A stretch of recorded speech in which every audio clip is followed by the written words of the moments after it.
Ooh.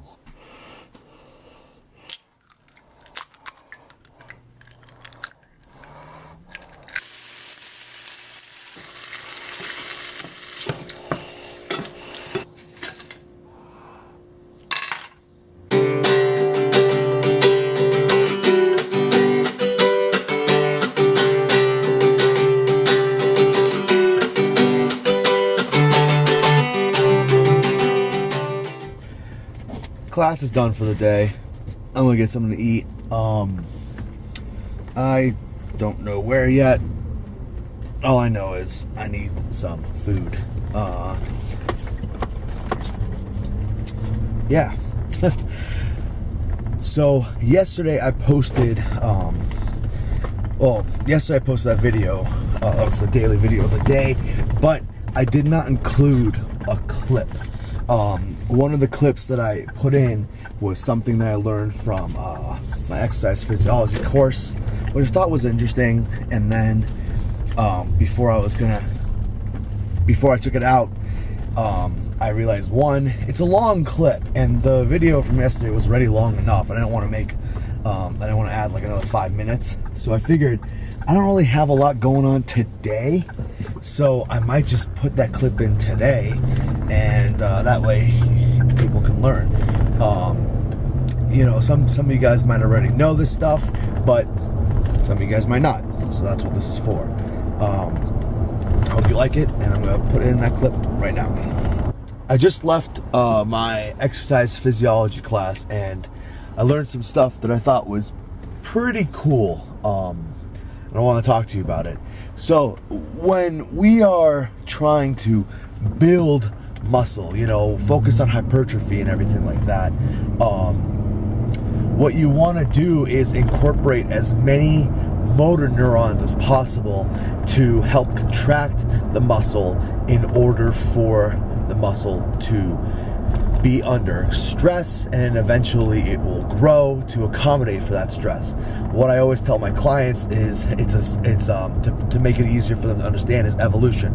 Evolution is change brought on by stress. So what we are doing in the gym is we are putting stress on our bodies and making our bodies change to accommodate for it. A lot of people tend to understand it that way, and so that's what I stick with. So today in exercise physiology, we're learning about motor neurons and having our muscles functioning properly with them. And I've never really understood why bodybuilders do 4, 5, 6 different exercises for one muscle part. Let's take curls for example. They'll do barbell curl, and then they'll go and do hammer curls, and then they'll do reverse curls, and then they'll do like a wide set of curls with a barbell super wide, and then they'll do concentration curls, alternating curls, cross body curls.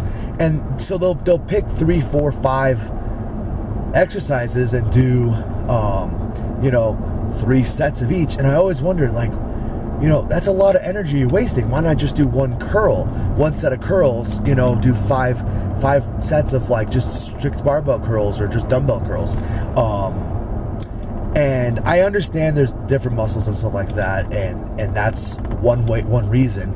But what I learned today when it comes to motor neurons and their ability to contract muscle is different motor units fire at different times. So at most you're only getting about 70%, and that's like if you're like an elite level lifter, 70% of your muscles contraction ability. Very rarely do you go 100%. 100% is like fight or flight, full of adrenaline. The fastest you've ever ran, you're running from a cheetah, or lifting a car off of a baby. That's when you're getting 100% motor unit engagement.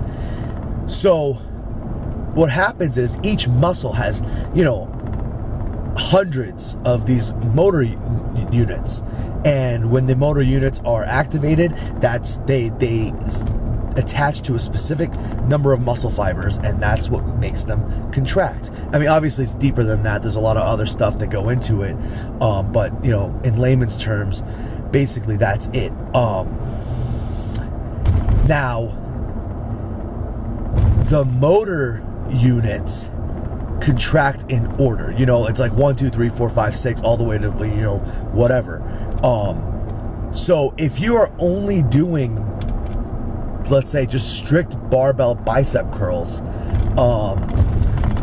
you are continuously going in the same order over and over and over again when it comes to contracting that muscle through those motor units. You're constantly using the same sequence of motor units, and sometimes you won't even get to the higher end of motor units because you're not incorporating them enough. So let's say you have 100 motor units, just to make it a lot easier. You have 100 motor units connected to your biceps, and if you're doing strict bicep curl, motor units 1 through 50 are getting fired in sequential order.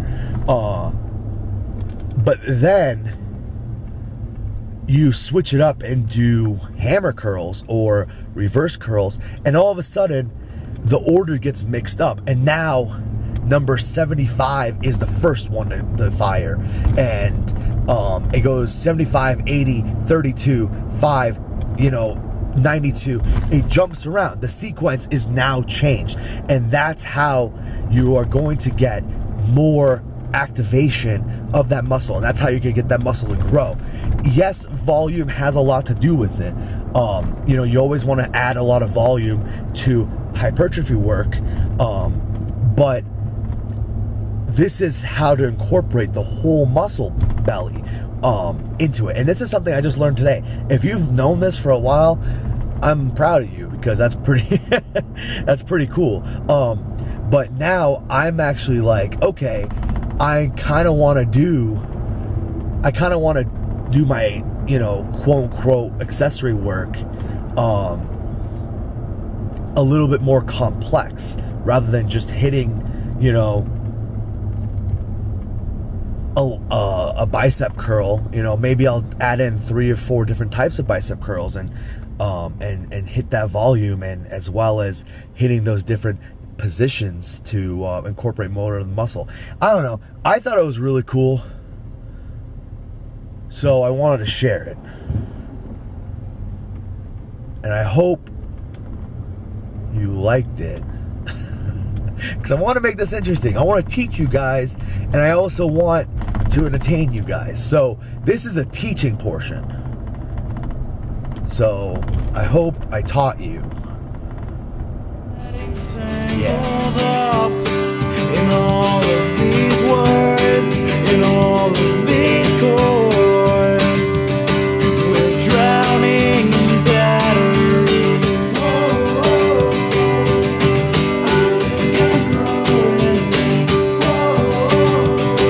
We're drowning. Alright, so it is now, that's not right, like almost 5 o'clock. I want to train, but I don't feel good. I don't know what happened. After I ate lunch, I'm starting to feel a little rumblies in my tumblies. And I was either going to squat today with a safety squat bar, or I was going to do some log pressing. And both of those motions are not really that great when you have a stomach ache. So I think I'm just going to do some cardio. I'm going to try to hit 30 minutes today. And then I have training, and training for the Worcester rugby team tonight. And then I go home. Not a lot of stuff happened today. Pretty boring day today.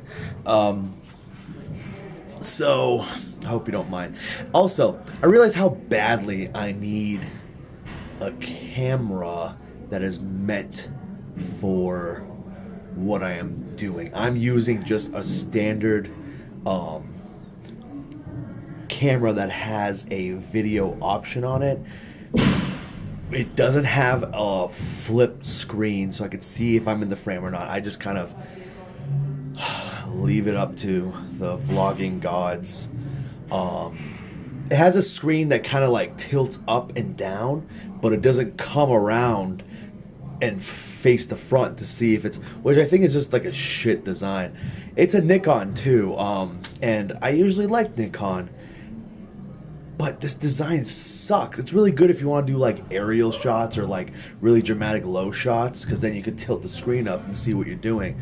But you should have made it like flip around or over. So I did some research and I found the camera that I should get. It's basically like every single vlogger uses this one camera, I guess. It's expensive, but oh, look who it is. It's Sarah, Coach Sarah. You gonna be on my vlog now? Oh God, I hope not. Oh, you're gonna be on my vlog now. Daily vlog. Daily vlog. It's 11 o'clock. I didn't get any shots of me training because I actually didn't train. I don't know what it is. The minute I got into the gym, I started warming up. I started to feel really queasy. It could be the steak. I haven't had red meat in my system in a while, so maybe my body just kind of just didn't like it. So I did some homework, and then my boss at my internship actually did something pretty cool and gave me the reins to train the guys tonight. And that's also why there's no footage of training tonight, because I was busy with everybody. I would like to put out a personal thank you to the boys on the Worcester rugby team. They really put in a lot of hard work today. Playoffs are in a little under 10 weeks away, and so we are focusing on conditioning, we're focusing on power, we're focusing on a lot of volume. We're on the first cycle of our 12-week program. We have maybe one more cycle left, and then we're going to focus on putting in less volume and a little bit more power movement, and then eventually some sports-specific stuff, which will hopefully get them ready for playoffs. That is the plan, at least. The boys worked really hard tonight. I'm really proud of them, and I'm thankful that they listen and that they don't give up. I think that's really all I have to say for tonight. Today was kind of like a pretty lame day. I don't know. So some days you have good days, some days you have bad days. Bad days. Jeez, I'm tired. So, like, comment, subscribe. We're